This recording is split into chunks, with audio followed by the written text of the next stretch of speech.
Alexa മുഹമ്മദിലേക്കാണ്. നേരത്തെ നമ്മൾ മുഖ്യമന്ത്രി സാധ്യതയുമായി ബന്ധപ്പെട്ട വാർത്തകളിലായിരുന്നു. അലക്സ, 3 പേരുകൾ, ആ 3 പേരിൽ നിന്ന് ഒരു പേരിലേക്ക് കാര്യങ്ങൾ ചുരുക്കണമെങ്കിൽ അത്ര എളുപ്പമുള്ള കാര്യമായിരിക്കില്ല. ഓരോ നേതാക്കളും അവരുടെ അണികൾ എന്തെല്ലാം കാര്യങ്ങളാണ് അവരുടെ നേതാവിനെ മുഖ്യമന്ത്രിയാക്കാൻ വേണ്ടി പറഞ്ഞുകൊണ്ടിരിക്കുന്നത്, എന്തൊക്കെയാണ് അവരുടെ വാദഗതികൾ, എന്തൊക്കെയാണ് അവരുടെ ഈ പറഞ്ഞതുപോലെയുള്ള പ്രഖ്യാപനങ്ങൾ?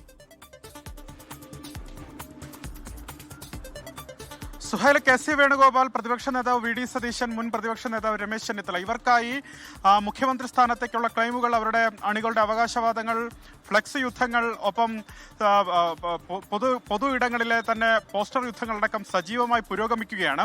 ഇതിന് നേതാക്കൾ പരസ്യമായി പ്രതികരിക്കുന്നത് നമ്മൾ അല്പം മുമ്പ് കണ്ടു. അത് ഹൈക്കമാൻഡ് തീരുമാനിക്കട്ടെ എന്നാണ് അവർ പരസ്യമായി പ്രതികരിക്കുന്നത്.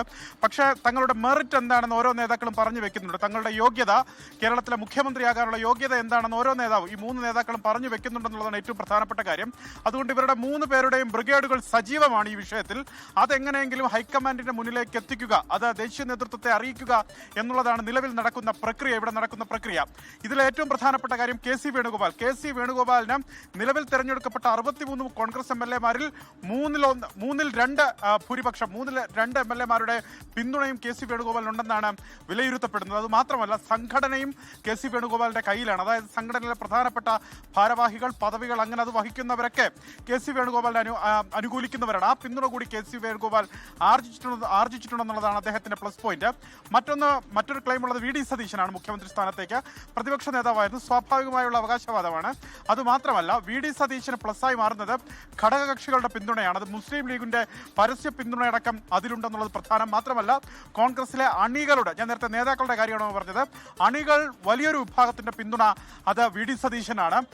നയിച്ചവൻ വരട്ടെ, പട നയിച്ചവൻ വരട്ടെ നായകനായി എന്നുള്ളതാണ് അവർ പൊതുവെ പറയുന്നത്. മറ്റൊന്ന് രമേശ് ചെന്നിത്തല, അദ്ദേഹത്തിന് അനുഭവ സമ്പത്താണ് അദ്ദേഹത്തിന്റെ കൈമുതൽ. അത് മാത്രമല്ല, സോണിയാഗാന്ധി അടക്കമുള്ള ദേശീയ നേതൃത്വത്തിലെ മുതിർന്നവരുമായുള്ള അദ്ദേഹത്തിന്റെ ബന്ധവും അദ്ദേഹത്തിന് മുതൽക്കൂട്ടാകും എന്ന് വിലയിരുത്തപ്പെടുന്നുണ്ട്.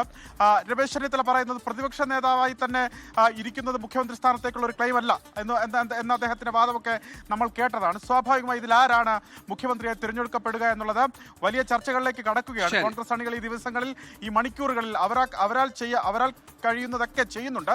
ഇനി ഇതിൽ തീരുമാനമെടുക്കേണ്ടത് ഹൈക്കമാൻഡാണ്. നേരത്തെ സൂചിപ്പിച്ചതുപോലെ ഡൽഹിയിൽ തീരുമാനിക്കുന്ന നിരീക്ഷകർ കേരളത്തിലേക്ക് എത്തി അവർ ഈ തെരഞ്ഞെടുക്കപ്പെട്ട എംഎൽഎമാരുടെ അഭിപ്രായം തേടും.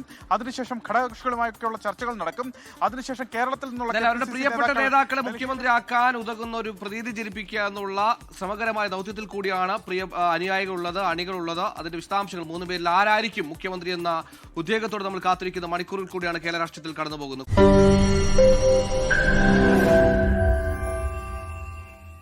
ലോകത്തെവിടെയായാലും ഏത് സമയത്തും 24 വാർത്തകളും ഓഗ്മെന്റഡ് റിയാലിറ്റി പാക്കേജുകളും എക്സ്പ്ലെയിനറുകളും വിശദമായി കാണാൻ ഞങ്ങളുടെ യൂട്യൂബ് ചാനൽ നിങ്ങൾക്ക് സബ്സ്ക്രൈബ് ചെയ്യാം.